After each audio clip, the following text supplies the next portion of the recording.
iki sacdanın ortasında 1, sacdada 2, attahiyatın en akırında 3. Uşul uçurlarda dualar aytılgan. Bir bizde Hanafi mazhab boyunca nafil namazlarda, farz namazlarda emas, nafil namazlarda Kur'an hadisten aytılgan dualardı sacdada kılsanız болады. 2 attahiyatın ortasında oturup kalıyoruz go. Ошол жерде дагы мына ал жерде саждада субхана роббиял а'ла өзү бул деле дуа. Алла Тааланы мактап атабыз. Мактоонун максаты суроо дейт. Мурда акындар падышаларды мактайт. Эмне үчүн мактанын аркасынан бүй турат?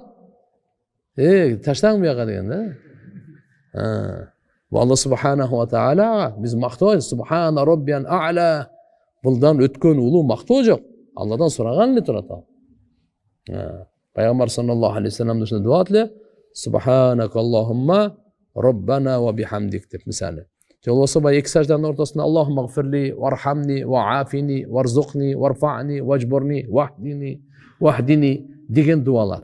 İki secdanın ortasında ana nemi akırkı Rabbana atina fid dunya hasana ve fil ahireti hasana ve qina azabannar dep salam berip atpayız mı? Oşo dele nafil namaz, sünnet namazlarınızda siz duanı salam berбестен turup kılıveriniz. Namazın içindeki dua күчтүү болуп эсептелинет. Namazın sırtına karaganda. Ошон үчүн ушул жерде дагы бирок бунун баардыгы нафил сүннөт намаздарда. Бизде фарыз намаздарда жок. Саждада дуа кылдырбай эле, саждада эң улуу дуа ошо субхана роббиял а'ла. Намаздын аягында неме кылсаңыз болот да. А так мисалы бул арабчадан. Эгерде мындай да бир маселе бар, insandan сурай турган нерсени, insandan боло турган нерсени, ya Allah акча берчи, ya Allah meni үйлөнтүрчү дегендердичи, моундай дуалар намаздын ичинде болбойт. İnsanın колунда эмес. Дерди дуа кылса болот. Ya Allah, шифа бер, хидаят бер, иман бер, бейиш бер, жана башка. Булардын бардыгында. Макулбу? Беркинемелерди намаздын сыртында мейли, намаздын сыртында кайра сажда кылып, намаз салам берип бүттүңүз. Намаз сажда кылып, ya Allah ушу кажетим бар эле. Монда болот. Себептен бенде Аллага эң жакын учуру саждада болот дейт.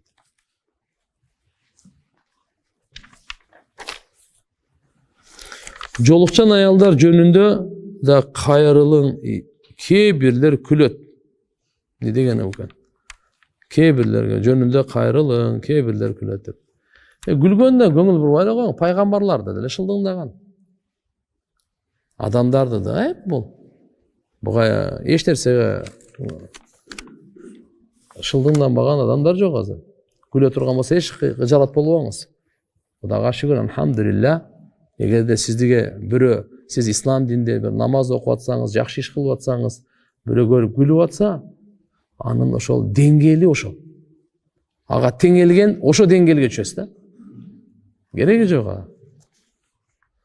Аял адам зынданда жатып өтүп кетсе эмне болот? Аял адам зынданда жатып өтүп кетсе эмне болот? Zindanda jatıp ötüp ketsem ne olmalı? Ahiretke varad da. Bul жерде мындай, iman menен ötse eştek emes. İslamda adam ölgönden keyin эгерде musulman bolsa, akıllı, аны сөзсүз кусул кылып кепиндеп жаназасын окуп анан жерге берет. Жөндөн жөн эле көмүп койбойт, өрттөбүрбейт. Musulman adam. Даже мисалы musulman ушул өлкөсүндө musulman эмес өлүп калса, туугандары жок болсо көмгөнгө эч кандай мүмкүнчүлүк болсо, musulmandардын моюнда милдет болот. Ошону жерге берип коюш керек. Жердин үстүндө калбасын да. Жерин. Албетте ал гусул жаназа болбойт, жөн мындай алып барып эле казып көмүп кое берет.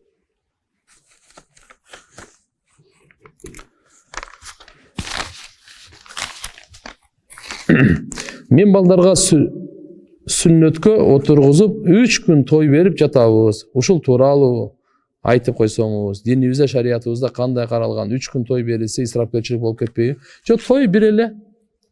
Бир күн деле эмес. Аулиму вала ушу бишат.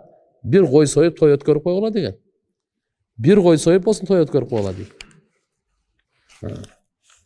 3 күн эми бир исрап болуп калат го. Эгерде бечаралар очередьте болсо анда мейли. Кембагалдар. Өзү той ошолор үчүн болуш керек да. Байга күн сайын да той да. Ол обедте деле курсагы ток, кечинде 2 ужин, 2 обед анда. Күндө той атпайбы. Анан берки бечаралар ошолор список биринчи келсе жакшы болмок.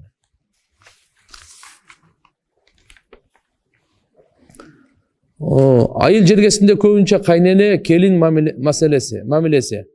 Милдетти бири-бирин болгон мамилесине жөнүндө айтып өтөсүзбү? Ушул жерде кайнене келин кыздардын баарысы олтурган насаат катары көпчүлүк кайненелер келиндерге кызматын көрбөй баласы менен келиндин ортосунда. Мында узагыраак сөз экен, мындай туугандар. Акыркы учурда бул эми мурунтан эле келе жаткан эми. Имандууларда андай болбойт го, бирок кайнене менен келиндин ортосундагы келишпестик маселелер. Туугандар, келиндерге биринчи кайрылайынчы, булар жаштар. Акыл эси, күчү, кубаты, шамдагайлыгы, бардыгы, сөзү, көзү, бардыгы күчтүү да. Ол ошо кызмат кылып аткан кайнене сиздин күйөөңүздүн апасы. Милдеттүү болбогон чакта дагы бактылуу келиндердин бардыгы кайненесинин ак батасы менен болгон. Кээде мындай болуп калат, туура мен түшүнөм. Кайненеге кызмат кылсаң, кайнене кайра жамандай берет. Кайнене кызматын баалабай коет. Кайненеге дагы эле ыраазы болбойт кызмат кылса деле. Сиз кайненеден алкыш күтүп кызмат кылбаң, сураныч. Алланын ыраазычылыгы үчүн кызмат кыл, эч качан уткурбайсың. Рахмат айтып айтпай мага кызыктырбайт. Макулбу? Менен ыраазы болобу, ыраазы болбойбу кызыктырбайт. Мен мойнумдагы улууну урматтап, тим более мен күйөөмдүн апасы, ушуга мен иншалла ушу эмне үчүн кызмат кылып атам? Аллахым ыраазы болсун, Алла сооп берсин мага. Менин мойнумдагы милдет. Мен дайым айтып жүрөм, субханалла, пайгамбарыбыз айткан хадис. Бани Исраилде бир зынакор аял болгон экен.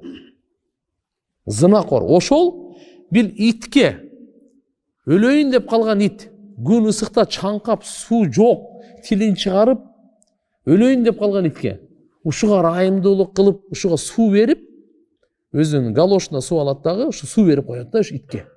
Аллага ушу амалы ушунчалык жагат дагы, күнөөсүн кечирип бейишке киргизет. Кайнене деген кайнене го, бул адам го. Мусулман го. Узак эмес, жакын го. Ушуга биз суу берсек, чай берсек, кийимин жууп берсек, кызмат кылсак, бунун бардыгын Алла кайтарып берет. Сиз вообще кам жебеңиз. Кайненеден кайтпаса дагы Алладан кайтат. Алладан сөзсүз кайтат. Сиз Алла менен сода кылыңыз, урматтуу келиндер. Алла менен сода кылгыла, келишипчи. Ошону кыла аласыздар. Эч нерсе болбойт. Бул бир. Экинчиси, кайненелер дагы сиздер эми аша чапсаңыздар да болбойт. Албетте, бул келин сиздердин кулуңуздар эмес да. Бул кул болуп келген жок. Кайненеге балдары, кыздары кызмат кылуу милдеттүү, фарыз. Бирок келин андай эмес. Эгерде келин сизге кызмат кылып атса, кызыңыз кылбаган кызматты келинден көрүп атсаңызчы, Аллага шүгүр кылың да. Сиз муктажсыз, кызыңыз келип кызмат кылыш керек сизге. Кызыңыз келип тамак жасап берсин, балаңыз келип тамак жасап берсин, кызыңыз келип кийимиңизди жууп берсин. Эгерде ушул иштин бардыгын келин кылып атабы, Аллах Кудайым бериптир сизге. Шүгүр кылыш керек только. Мойнунда милдет болбосо дагы кылып атат деп, кайнене шүгүр кылыш керек. Ак насааты менен, ак батасы менен айтып бере берсин. Ошон үчүн иншалла ортодогу баягы бири-бирине түшүнбөстүк, кызганыч, тияк-бияктардын бардыгы ыймандын алсыздыгынан, үйдө ыймандын сабагы, диний сабак жоктугунан болот да. Ошон үчүн иншалла үйдө диний сабак, дайыма ыймандын сөздөрү болуп турса, сооп, кызмат кылганын сообу канча болот. Кудай кааласа иншалла маселелерин баары эле оңой эле чечилет. Кур'андын кыргызча маанилерин окуса болобу? Болот кыргызча мааниси. Кыргызча окуп түшүнүш керек. Albatta namaz da bolboyt, kırgızça namazda. Azan da bolboyt. Makul bu. Kalganı elhamdülillah düşüngөнгө özünün ene tili menен okup düşünsün. Аябай жакшы болот.